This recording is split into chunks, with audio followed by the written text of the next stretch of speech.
أعوذ بالله من الشيطان الرجيم. بسم الله الرحمن الرحيم.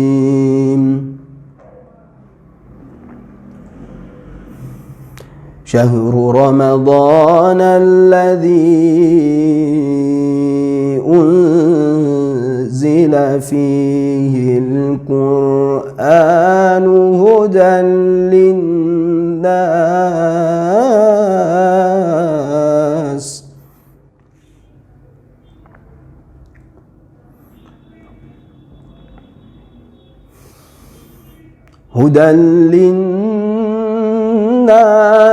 وبينات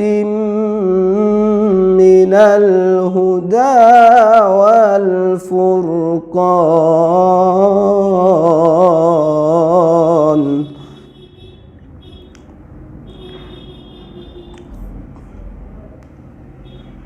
فمن شهد منكم الشهر فليصم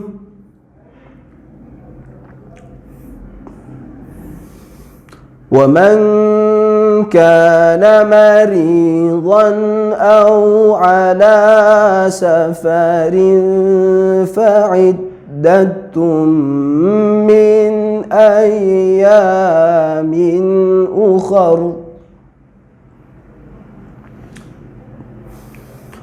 يريد الله بكم اليسر ولا يريد بكم العسر ولتكملوا العدة ولتكبروا الله على ما هداكم ولعلكم تشكرون.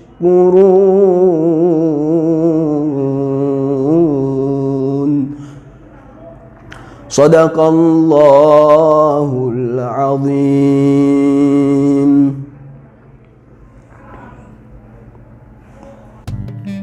Assalamualaikum warahmatullahi wabarakatuh. Alhamdulillah wassalatu wassalamu ala sayyidina Rasulillah wa ala alihi wa sahbihi wa man wala. Sobat wawasan yang insyaallah dimuliakan oleh Allah Subhanahu wa taala dimanapun berada. Insyaallah pada ayat kali ini yang telah saya bacakan tadi sebelumnya, kita akan membahas tentang ada apa dengan bulan suci Ramadan. Jadi ada apa dengan bulan suci Ramadan? Dan mengapa bulan Ramadan ini sangat dinanti-nantikan umat Islam? Dan juga mengapa mesti ibadah puasa yang diwajibkan pada bulan suci Ramadan? Dari sekian banyak ibadah yang diperintahkan oleh Allah Subhanahu wa taala. Dan juga kenapa mesti pada bulan Ramadan dari 12 bulan Qamariyah yang ada. Insyaallah dari pertanyaan itu semua, dengan mentadabburi firman Allah Subhanahu wa taala surat Al-Baqarah ayat 135 ini, semoga bisa memberikan pencerahan dari pertanyaan-pertanyaan yang tadi. Allah Subhanahu wa taala berfirman, Syahrul Ramadan alladzi unzila fihi al-Qur'an. Nah, pada pertanyaan yang tadi, kenapa bulan suci Ramadan sangat dimuliakan? Allah sendiri menjawabnya, yaitu pada bulan itu diturunkannya Al-Qur'an. Syahrul Ramadan alladzi unzila fihi al-Qur'an. Imam Razi dalam tafsirnya juga menjelaskan bahwasanya bulan Ramadan ini dikhususkan dengan ibadah puasa dikarenakan pada bulan tersebut terdapat di dalamnya peristiwa yang besar, peristiwa yang agung dalam sejarah umat manusia, yaitu turunnya Al-Quran. Maka dari itu dikhususkanlah ibadah yang agung pula pada bulan tersebut, yaitu ibadah puasa. Sebagaimana kita sudah jelaskan keagungan-keagungan daripada ibadah puasa di pertemuan sebelumnya. Jadi sudah barang tentu ketika dua hal yang agung, dua hal yang mulia dipertemukan, ibadah puasa dan turunnya Al-Quran, akan melahirkan kemuliaan yang berlipat ganda. Juga Syekh Ibnu Ashur juga menambahkan bahwa ketika tujuan dari diturunkannya Al-Quran itu untuk mensucikan umat dan sebagai petunjuk bagi mereka, maka hal tersebut, kata beliau, maka hal tersebut sangat sesuai dengan sesuatu yang dapat mensucikan jiwa dan mendekatkan kepada yang maha kuasa, yaitu ibadah puasa. Dari perkataan-perkataan para pakar tafsir ini menunjukkan bahwasanya hubungan antara bulan Ramadan dan ibadah puasa sangat erat dan melahirkan kemuliaan yang berlipat ganda. Hubungan antara ibadah puasa dan bulan suci Ramadan. Mengapa kita diwajibkan berpuasa pada bulan suci Ramadan? Karena di bulan itulah diturunkannya pedoman umat manusia. Sobat wawasan dimanapun berada ya, insyaallah dirahmati Allah Subhanahu wa Ta'ala. Hal ini pula dilakukan setiap tahunnya secara tidak langsung merupakan implementasi dari firman Allah yang lain, wa dzakirhum bi ayyamillah. Maka dalam rangka memperingati peristiwa diturunkannya Al-Quran, kita diwajibkan oleh Allah Subhanahu wa Ta'ala untuk berpuasa. Coba kita lihat bagaimana indahnya Al-Quran saling menjelaskan satu sama lain. Saya kutip perkataannya Maulana Syekh Ali Bum'ah Hafizahullah, salah satu ulama pembaharu abad ini, juga sekaligus mantan mufti Mesir. Beliau mengatakan bahwa ketika umat Islam sudah menyebar di mana-mana, maka salah satu untuk mempertahankan syiar-syiar Islam, dibuatlah perayaan-perayaan. Karena hal itu merupakan implementasi dari firman Allah, wa dzakirhum bi ayyamillah. Nabi SAW pun sendiri ketika akan diturunkan pertama kali Al-Quran dalam rangka menyambut petunjuk dari Tuhan tersebut, beliau memperbanyak ibadah dan beliau juga memperbanyak puasa setiap kali berhalwat di Gua Hira. Maka boleh dikatakan bahwasanya Tuhan mengajarkan kita untuk senantiasa memperingati peristiwa-peristiwa yang di dalamnya terdapat kebesaran Allah Subhanahu wa Ta'ala. Hal ini merupakan bantahan yang sangat keras untuk orang-orang yang sering membid'ahkan perayaan-perayaan yang sering dilakukan dan diamalkan oleh umat Islam sedunia. Umat Islam sedunia seperti peringatan nuzul Quran, peringatan nisfu Sya'ban, peringatan kelahiran Nabi SAW, dan perayaan-perayaan Islam lainnya. Karena Allah sendiri juga menganjurkan hal tersebut. Adapun orang-orang yang datang belakangan ini yang mengatakan ini semua tidak ada contohnya dari Nabi, tidak ada dalilnya, sesungguhnya mereka termasuk orang-orang yang belum tahu atau tidak mau tahu. Dan juga sebagai catatan penting, saya tambahkan dari perkataan Dr. Ibrahim Hudhud, salah satu